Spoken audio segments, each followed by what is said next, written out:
ઓમ પરબ્રહ્મણે નમઃ.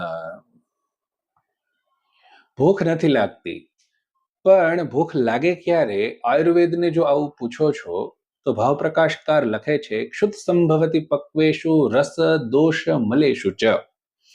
જ્યારે પૂર્વે લીધેલો ખોરાક જઠરમાં જઈ અને યોગ્ય રીતે પચી ગયો છે તેને આપણે કહીશું રસ પાક્યો. કારણ કે જઠર જે વલોવી છે એને રસ કહેવામાં આવે છે. તો રસની પરિપક્વતા થવી આ પહેલું સ્ટેજ છે. બીજું સ્ટેજ છે દોષોની પરિપક્વતા થવી. જે ભોજન કર્યું છે એમાં કોઈક ને કોઈક એવું તત્વ છે જે શરીરને નડે છે અથવા શરીરને કામનું નથી, એને અહીં દોષ શબ્દથી કીધું છે.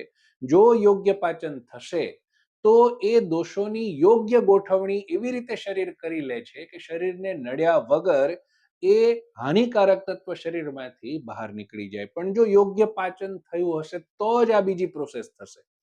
ત્રીજી પ્રોસેસ છે મળની પક્વતા.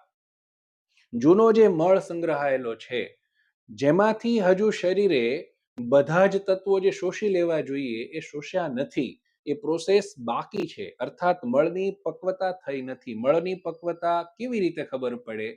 મળ જો પાણી પર તરે છે અને મળ જો દોરડા જેવો છે અને ખોખલો છે, આ ત્રણ વસ્તુ ધ્યાનમાં રાખવા જેવી છે તો સમજાય કે મળનો પરિપાક થયો છે.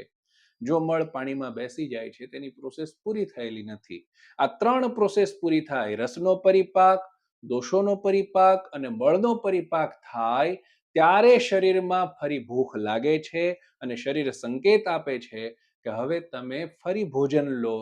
તો શરીર ફરીથી આ ત્રણ પ્રોસેસ કરશે અને શરીરને પુષ્ટ કરશે.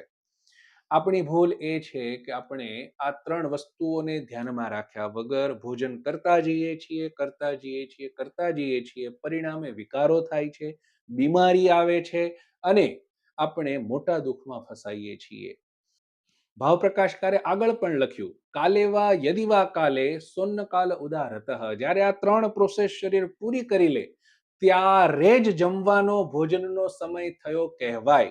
સવાર થયું જમી લો, બપોર થયું જમી લો, સાંજ થયું જમી લો, આ જમવાનો સમય કહેવાતો નથી.